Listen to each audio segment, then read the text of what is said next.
Hello again. Today we shall talk about authoritarianism. Now, I'm sure many of you have heard of authoritarianism. Even more of you probably have opinions on it.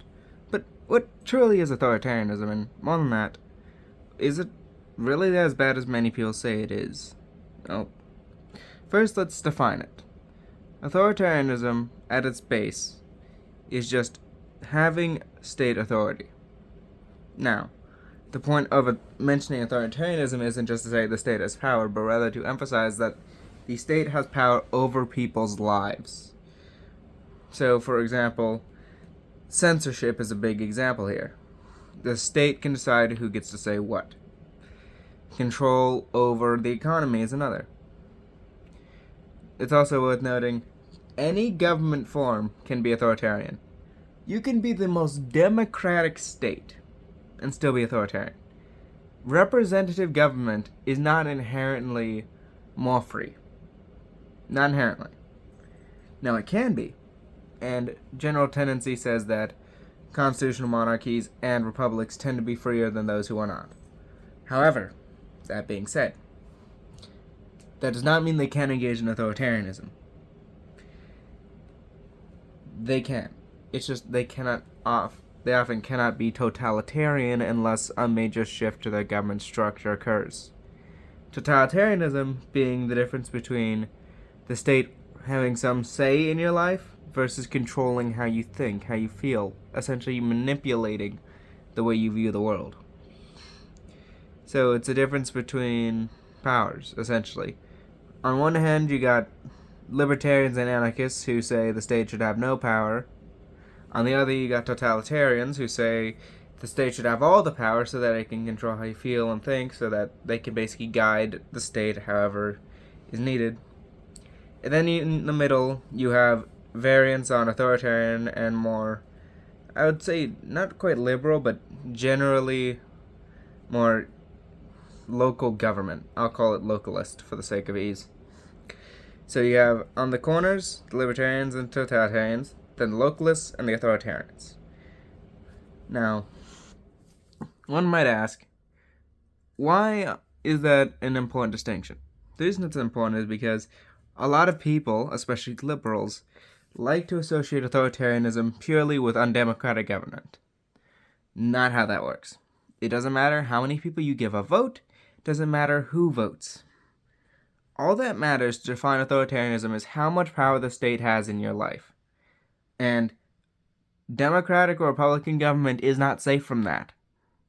In fact, it's often worse because the people, especially during a crisis, are more than willing to give away liberties, freedoms, for the illusion of security. That's what happened during the New Deal and World War II. FDR was allowed to consolidate industry after industry, cartelize basically the entire economy, do things that he shouldn't have done because the people were desperate. And then when World War II came along, what did he do? He censored, he imprisoned, he effectively ran the entire country like a dictatorship for the interests of the war. Doesn't matter how justified you think that is. When you have an elective form of government, which we have seen constantly do these exact things, when you have an elective form of government, they are very prone to authoritarianism the moment the people panic. With a monarchy, this is less the case because, generally speaking, the monarch is not as in line with the popular wave.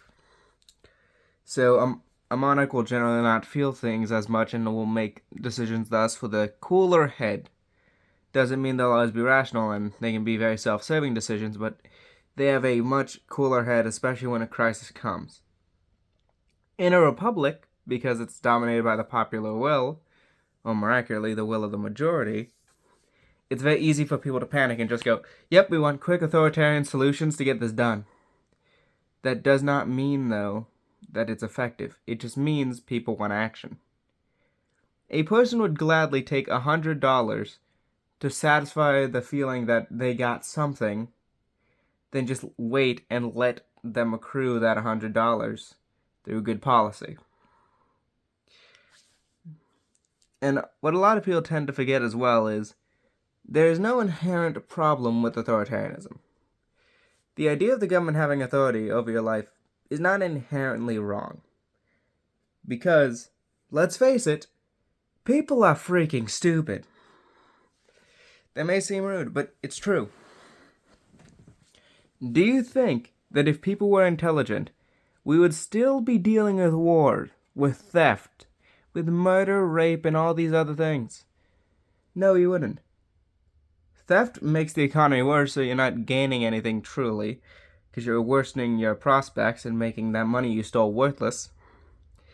Rape is just a needless power move, and frankly, is so disgraceful it deserves a bullet to the head. And murder, well, you can't cooperate with a dead man now, can you? You honestly do not gain out of that. At least when they're alive, even if you hate them, you can get something out of them by negotiating. Can't get jack when they're dead. But people are emotional. They are impulsive, oftentimes greedy and selfish. They do not always make the right decisions. And so having the state come in and say, all right, kids, here's your play box, don't screw it up, is sometimes necessary. Now, the state should, in my personal opinion, maintain some level of freedom. In particular, I believe all natural rights should be guaranteed completely, and the market should be, for the most part, free. The state has its role, not there, but in protecting the people so that they're comfortable enough to make rational decisions, so that those emotions that they're dealing with don't make much of an impact. But also, there's a matter of control. Now, I will say this bluntly and freely admit it. I'm an authoritarian. I am. But I do not believe as much in the power of the state as others. Definitely not as much as totalitarians. What I just want is a strong state which is able to protect our people, to ensure peace within the country, and a strong military to protect our borders and ensure peace outside of it. That's what I want. That is what I view the entire government's role to be. That's what the U.S. government, in my opinion, should do. And I don't get along with fellow authoritarians that well because they usually want to do more. That's one thing that I will admit when I watched a video on authoritarianism, because I was curious what another person thought. They nailed this on the head. Well, not really nailed on the head, but they understood that part. Authoritarians do not tend to like each other. Same with totalitarians. I would rather cooperate with the libertarians than I would cooperate with even just a standard conservative or a neocon. Say what you will about the libertarians, at least they understand economics. They also allow people to obey their natural rights and heed them. And you wouldn't catch me dead negotiating with a communist or a fascist. Those guys can go burn. Same with an absolutist. I'm not a fan of those people. But that's the thing. Authoritarians inherently dislike each other.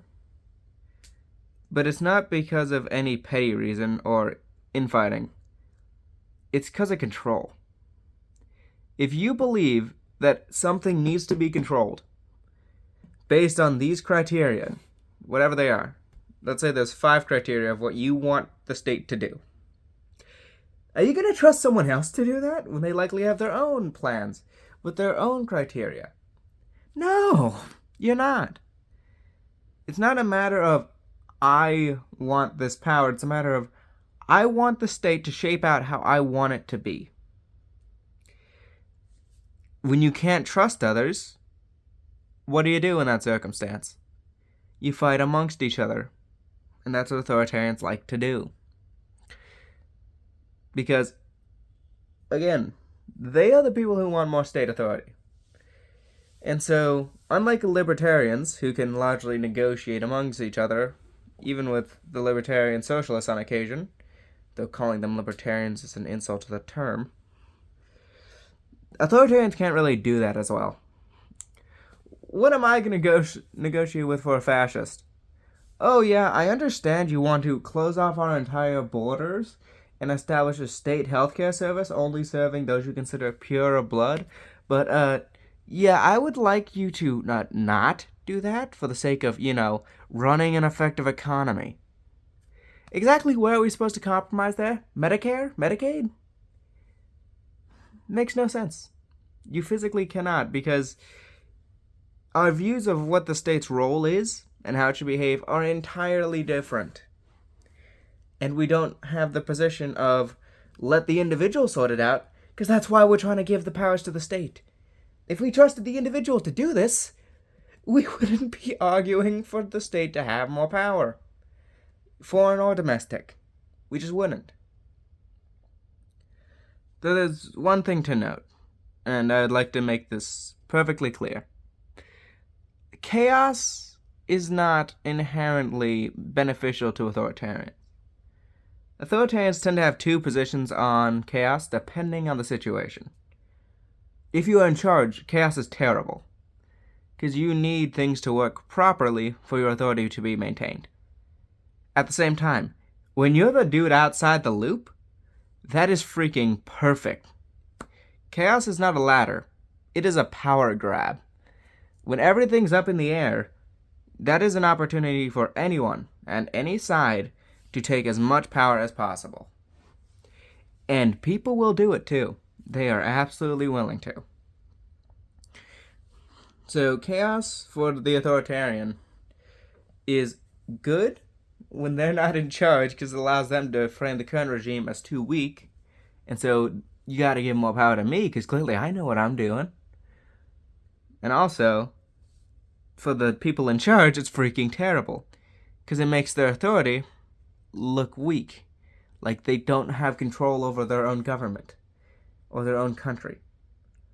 People generally don't support a country like that. It's also worth noting, and I don't know how best to put this, but there's a lot of things people tend to associate with authoritarians that more accurately just describes people who understand the circumstances of what's going on. For example, authoritarians are often pro-military. That should go without saying. One may ask, well, why is that? Simple. We're not stupid. If you want to hold authority in any country, any region, law and order and defense are the two biggest things you gotta worry about. You could have the best healthcare system in the world. Doesn't matter if your neighbor wants your stuff and invades you. You could do everything right, but if you don't have a military to defend yourself, or a police force to stop internal rebellions, you will be wiped off the map. You will be rounded up, taken to the back, maybe by a log cabin, and shot. No government can survive without some level of law enforcement and military. How you get that military and law enforcement is another question, but it must be there. Simultaneously, you can't go too easy on crime, because if you do, people will just take advantage of you. You cannot always give out a soft paw. Sometimes you need a velvet glove, other times you need an iron fist. Sometimes you can approach them and say, hey, we can let you back into society, you just gotta do this, this, this. Other times you gotta say, you have betrayed society, you have committed treason upon the state and the people, you must be crushed. Now, authoritarians, when they rise, will often use a failure of law and order to get to power. However, that is not because it's some problem with authoritarianism, just abusing that power, but rather, it's because usually when they say it, they're right. If things are going so bad that an authoritarian notices, it's gotten at least somewhat out of hand. Now, can it have been blown up? Distinctly likely. But when your law and order fails, like, for example, the gangs in most major cities in Western Europe, from Paris to London to Stockholm, you're not really going to have a leg to stand on when you say, Oh, it's the authoritarians complaining about lack of law and order. Clearly, they're just using it for power grab. I mean, they're using it for power grab, yes, absolutely. But it's not like the problem isn't there.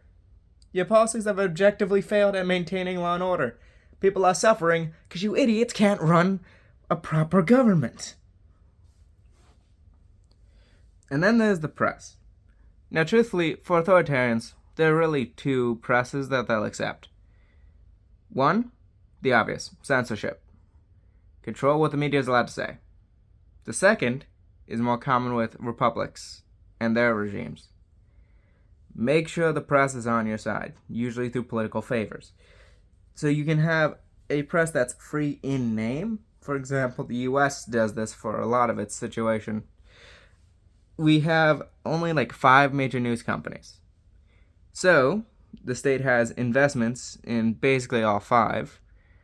Often we used US Aid for this, along with subscriptions to their premium services, like APR and Politico, I believe, was the other one.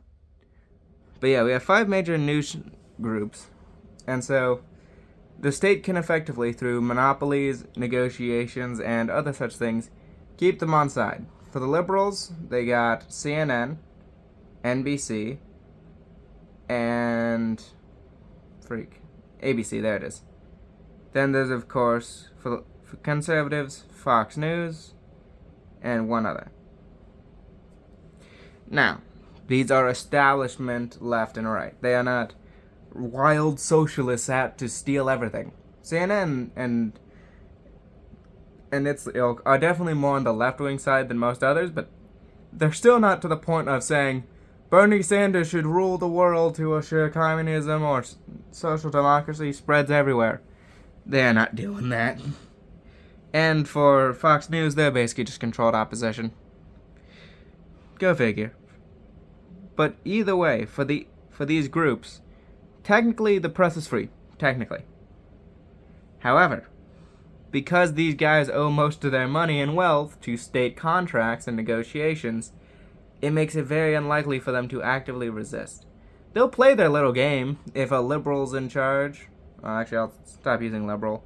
If someone on the left's in charge, CNN and the like will gas them up, and Fox News will say, "Are we sure about that?" Conservative gets on, you have these 3 arguing against them, Fox News will say, "They're doing alright." And they play this little game, but they never truly, actually, go against the state. They just say, maybe we should have our status with a slightly different color. It's why when Trump happened, everyone went ballistic because he's a populist, non-establishment candidate. So these 3 freaking hated him for both reasons, because he wasn't a moderate liberal. And these guys didn't really care much for him until he actually became a leader of the conservatives because, well, he's a populist. Sure, he may be conservative and be a very notable person, but he's not establishment. Like, he's not McConnell or the like. Because the main media sources, they like the establishment candidates. And for an authoritarian, this works just fine if they're in charge. It's also worth noting, a lot of populists become authoritarian too. There is no one group, really, that authoritarianism cannot spring up in. I mean, think about it. I support personal liberty to heck and back. Still an authoritarian. I can explain exactly why when you learn about my foreign policy, but regardless. There will always be authoritarians in every group simply because when you watch people fail time and time again, there will always be those who say, alright, the people can't handle this themselves, so let someone else take over. And for the authoritarian, that is their main offer. You could say all you want, they offer stability, law and order, take away liberty for security, whatever. The main offer of an authoritarian is really this. Let me handle it. Oh, healthcare system's a mess? Let the state handle it. Oh, you're not having your religious rights protected? Let the state handle it. You're not having your identity protected? Let the state handle it. That is the authoritarian way of dealing with things. If something is failing, let the state handle it. The question is, should we let the state handle it? Sometimes we should say yes, other times we say no. At least that's my opinion. What's yours?